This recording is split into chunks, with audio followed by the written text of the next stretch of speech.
Hey everybody, it's Graham Doran and Carrie Miller, and we're here for the third episode of the Unnamed Bracketology podcast. Without further ado, we'll get right into it. Carrie, there were some big results this week. I would say so. Purdue loses to Nebraska at Pinnacle Bank. Houston goes up to Iowa State, drops a tough one there, Yep. and Kansas falls to UCF. Also, some more games that were kind of close to the top of the bracket, but maybe not quite at the one line. Tennessee falls hmm at Mississippi State. Marquette, a shocking home loss to Butler. Where do you see the one line right now? Yeah, the one line is pretty wild. I was looking at like the last decade's worth of, I don't know if you saw the thing I put out on Twitter, but the first 10 days of January. It's always crazy now, right? You got road teams or you got good teams having to go on the road in conference play. They struggle and people are freaking out. They're like, "Oh my God, all these ranked teams are losing." It's actually pretty average compared to where we're at. More top five teams than usual. So we had four total losses. They happen to be in a span of 24 hours, but four losses is the same as I believe it was 2018, when the top five teams going on the road against unranked opponents went 2-4 in the first 10 days of January. It's just stupid little data, but I just wanted to throw that out there since everybody's freaking out. But the ones right now, I've got Purdue at one overall still, even after that loss to Nebraska. I think their resume was just so freaking strong before that. I have Arizona up to number two overall now, Connecticut right behind them at three, and Houston just barely edging out Kansas as the last four. Um, and North Carolina is right there with Kansas. You're always a little higher on UNC than me. Maybe you have them up to four overall, but I still think Houston with just the one loss. I think they have four quad one wins. I think they're still strong enough. Yeah, I think that you could make arguments in a lot of different ways right now, which I don't think you could have said a couple days ago. Yeah. I think it's now a very murky one-line situation, and I think Purdue at overall one is something that it's really kind of hard to argue against still.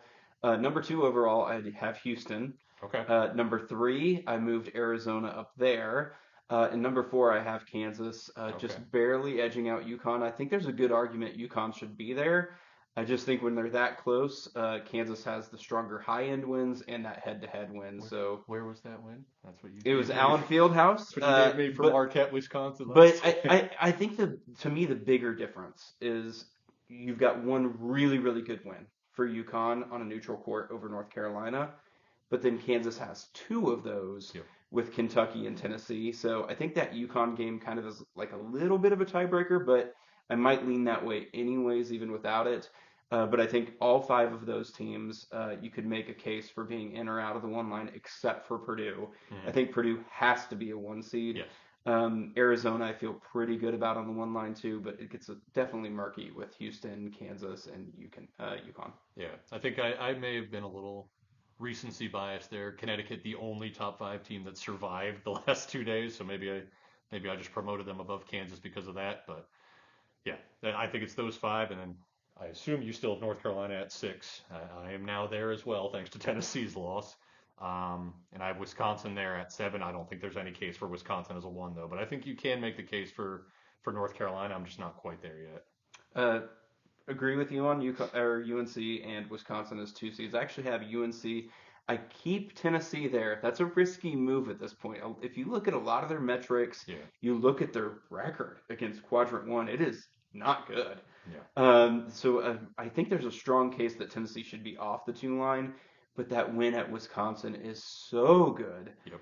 that I was looking at UConn or Wisconsin and Tennessee so close to each other. I just have to give Tennessee the slightest of edges, just because it was a true road Yep. win in the head-to-head game. Yeah. If I Uh, if I had them that close, I would have done the same. I dropped Tennessee to I think 10 overall, so it wasn't the head to head wasn't as much of a factor anymore. But yeah, I don't think Tennessee deserves to be brutally punished for going on the road and losing to Mississippi State, which you did kind of call in our last podcast. so who do you have as your other two seed? Memphis. I Memphis. hate I hate it so much. They are not a two seed team, but their resume is. So I have them hanging on at the three yeah. line for that reason because I think their resume's there, but just the committee, I think they would be so polarizing in that room Oh right yeah. now that certainly I think some of the committee members would look at them and vote very poorly Yep. on Memphis. And that's the way it actually often ends up working out in the committee is you can have most of the members agree that this team should be in a certain place. All it takes is a few that have a polar opposite vote, Yep. and that can completely throw off the team's seed list Yep. spot. I remember when I did the mock committee 8, 9, 10, 27 years ago. I don't remember. I asked about that. Like if you're, because they seed them, they're broken into 8, right? So then it's, I don't know how the math behind it works. It's just total vote counts, whatever. I do know how the math works. I just can't explain it right off the top of my head. But I asked because at the time it was a really close call between Gonzaga and Wisconsin as the last number 1 overall seed. So I guess I could go back to whenever February year that was and figure out it's probably 2014. And I was like, if you feel really strongly, you're one of the 12 committee members. What if you just decide to put Gonzaga at 1 overall and Wisconsin at 8 overall just to game the system a little bit? And they were like, we've got systems in place to keep that from happening. I was like, how do you do that? So there's something to affect that somehow. We got kids incoming, but so it is. Such is life. So we've got some 2 seed discussion that we've just done, and some 5 seeds or 4 seeds potentially. Uh, Henry, hey, can you guys go back upstairs for a little bit? Take the squishies with you. Jojo, go upstairs, please. Thank you. So, 2 through 5 seeds. Yeah, just do it. Who cares? All right, fair enough. So we talked a little bit about 2 seeds for the 5 seeds. What I'm getting at is Clemson took a loss at Virginia Tech. I had Clemson as a 4 seed before that. I'm curious where you're placing the Tigers now. I think I barely moved Clemson. I didn't even write them down as a team that I moved. So I think I had them at maybe 15 overall. I think I dropped them to 17 overall, something in that range. The big moves for me in the 2 through 5 range, Marquette, they were right there at the 8-9 spot. I have them down at 16 now after that home loss to Butler.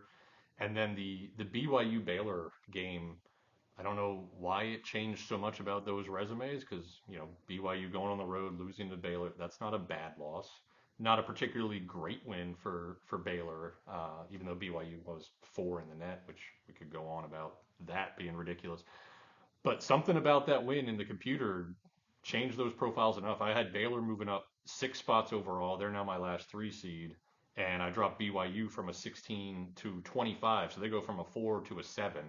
And I think that's in big part because I over promoted them at first because they were so high in the net and the predictive metrics, even though they never really had those quality wins. So those are my 3 big movers in the last few days.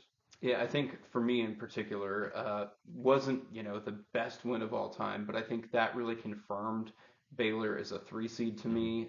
They'd kind of been in that 3 to 4 range, but I think that was, just that extra win to kind of move them from the 4 seed discussion to being firmly planted Mm-hmm. as a 3 seed. Let's move on to an unexpected result Wait, what did you do with Clemson? I dropped them to a 5 seed, Okay. and actually my last 5 seed. I Okay. think they are barely hanging on at this point. Their resume metrics are still okay, not great anymore, Yeah. and their efficiency was never that terrific to start off with. Yeah. But it's been a rough patch to start ACC play, Yeah. and I think there was some skepticism about how good they really were in the first place. Because it's Clemson. Yeah, I think this is just the ammunition that the committee really would need to say that's what we thought. Yeah. Now we're placing them where we really think they should go. Yeah. So I think Clemson just barely hanging on to a 5 seed. A big result from last night. Miami drops a shocking game to Louisville at home. Terrible. How does that affect things for you? Terrible. I had them, I think 36 overall, somewhere in that 9-10 range. I've got them beyond my first 4 out now at this point. I think I had them 5th or 6th out. They still have good looking wins. What do we got? Neutral site wins over Kansas State and Georgia, who, spoiler alert, I have in right now. Both of those teams. I don't think I had either of them in 3 days ago. That home win over UCF, looking better now after UCF beat Kansas. Not that the Golden Knights are particularly that close to the field. And even though Clemson is dropping, Miami still has that quality win. So it's tough for me to drop them that far, but their resume has fallen apart. I mean, the predictive metrics hated them before the season began. Now their resume metrics have caught up to that. I think they're outside the top 50 in all five metrics at this point. So that's kind of a killer right now. Yeah, I think it's enough to say Miami is not a tournament team at this time. Yeah.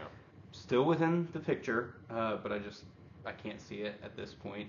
They just haven't done enough, especially with that Clemson win losing some of its luster as well. Yeah, I think some of it is similar to Virginia, where Virginia's 4 losses are all by 16 points. I mean, Miami didn't get blown out by Louisville last night, but they got destroyed by Colorado. It didn't even show up against Kentucky, and that just hurts their metrics, and it hurts.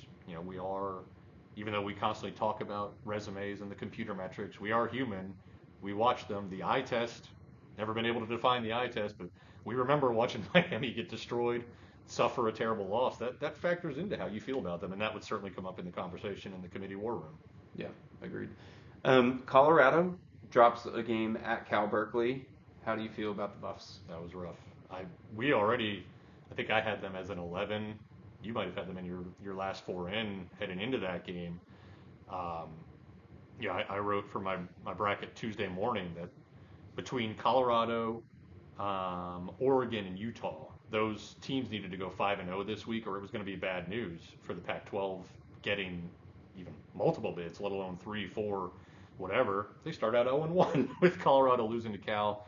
Terrible. I know Cal just beat UCLA. They're, Jalen Tyson's one of those understated, really good players who can take over a game at any time, but you can't lose that game. They're not going to be able to get quality wins in Pac-12. They already lost the game at Arizona. What are you going to do at this point? So I think they're out, and I don't know how they get back in.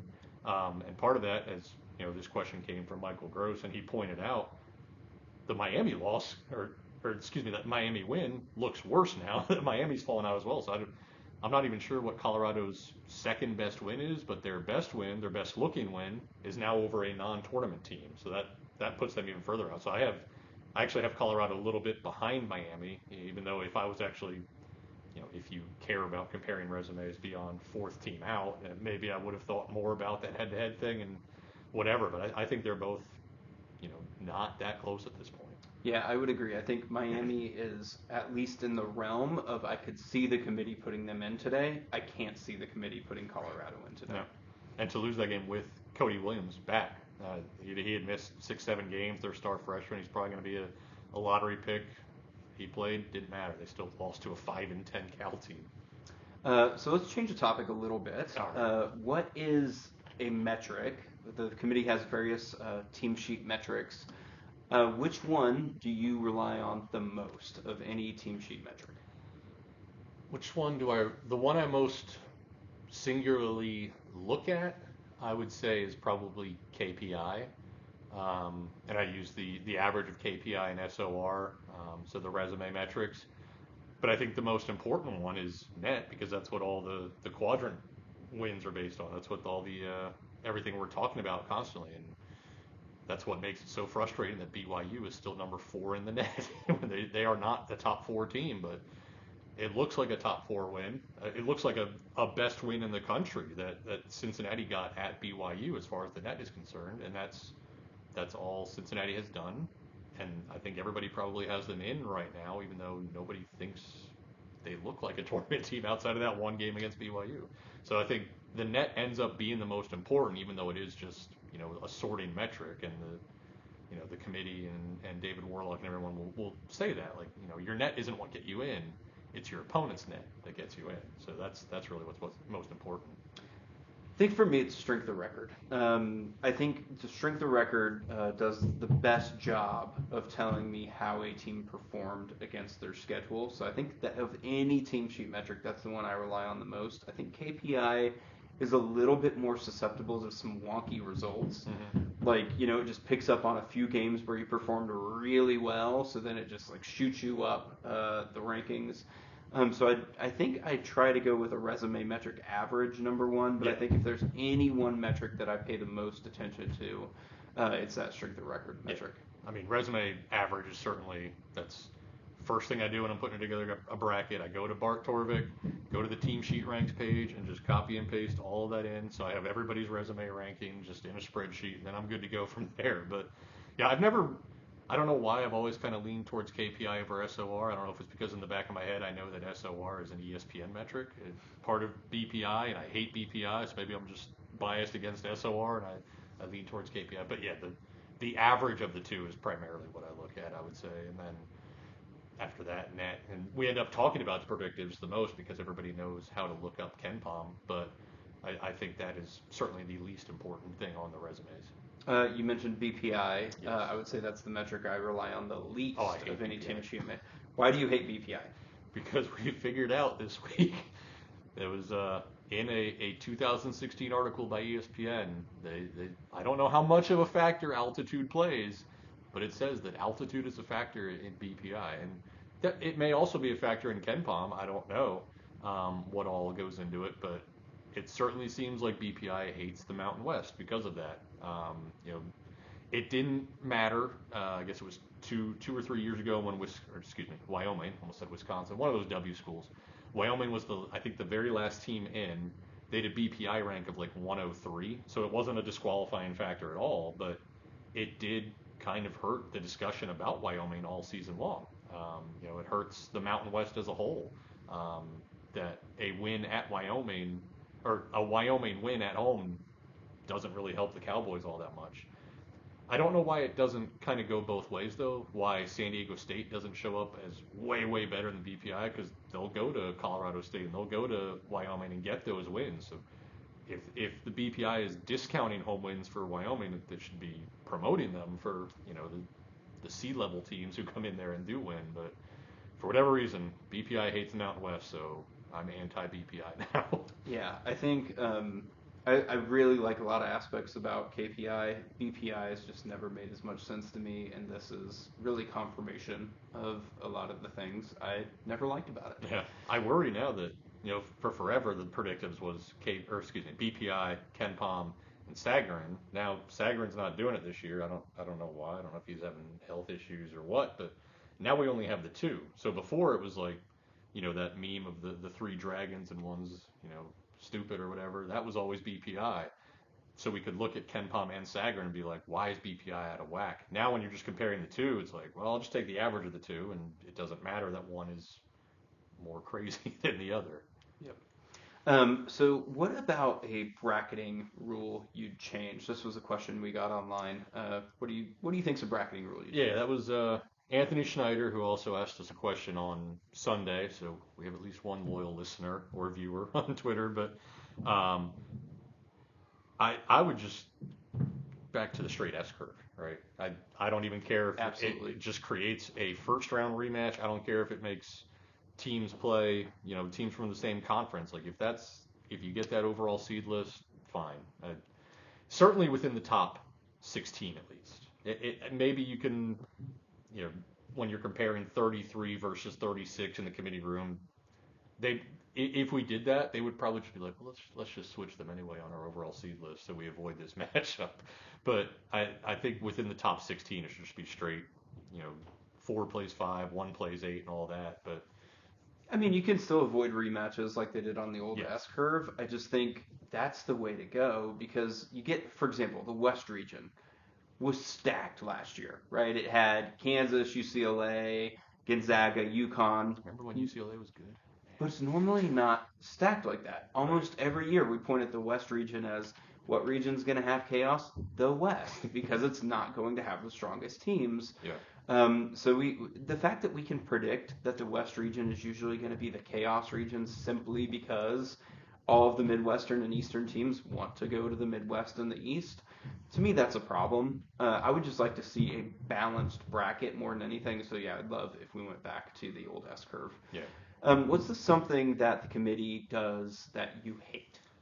I hate that we hear from the committee during championship week. Just cloister yourself away. Go. Don't make us try and read the tea leaves that you're talking to reporters about because you never say anything important anyway. It's just garbage. I don't know. Even in the when they talk to the committee chair, after the selection show. Like the discussions they have is like, I understand that it's one person having to speak on behalf of what 12 people were arguing about, but it seems like they don't even know what they're talking about then half the time. But especially to come out, on Thursday before Selection Sunday and say some things about the bubble while trying to avoid giving away any information. It's just just stay away. Keep your distance during like let us pretend that you guys are this all-knowing entity figuring things out on your own behind closed doors. If I remember right, I think it was 2017. I believe that was the year. Duke made a great run through the ACC tournament, just beating up on elite team after elite team, eventually winning the ACC tournament. And the committee had come out, and the chairman said, "We are watching these games through Saturday night.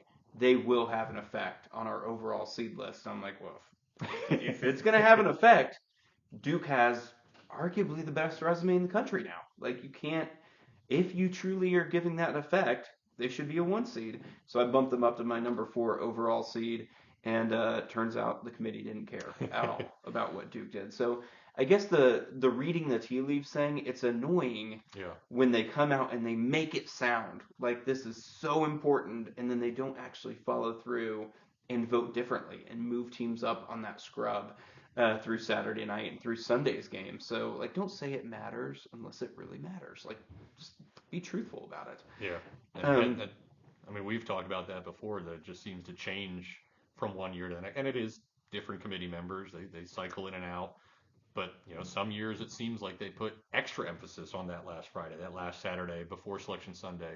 Other years, Texas A&M fans can certainly attest. It seems like they don't give a shit what happens during the SEC tournament, and it's frustrating that it goes that way because how are we supposed to predict it if we don't even know whether these games matter? Yep, exactly.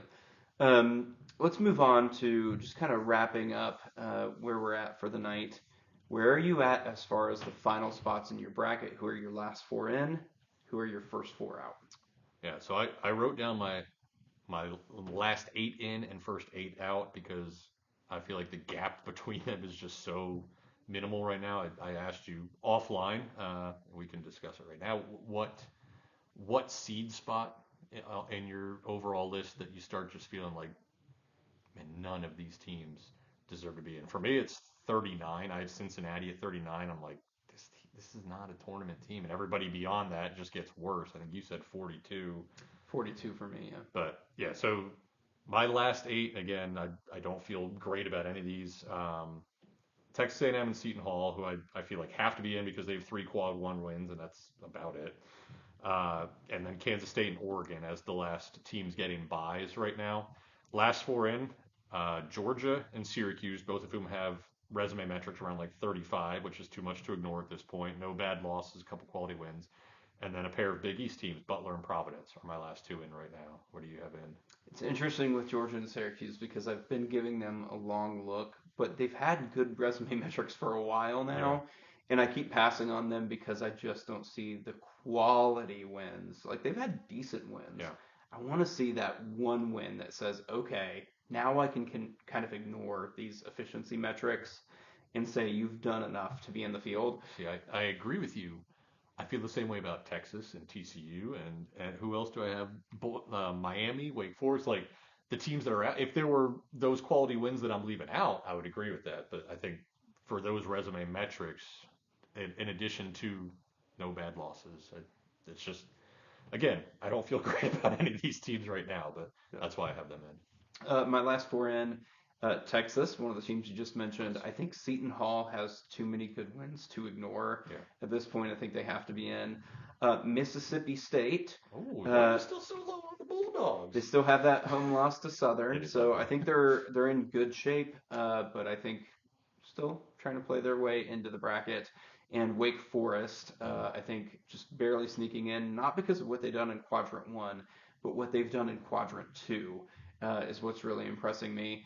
And then just out of the tournament, Ohio State Okay. has that good road win. That's about, or excuse me, that good neutral site win over Alabama.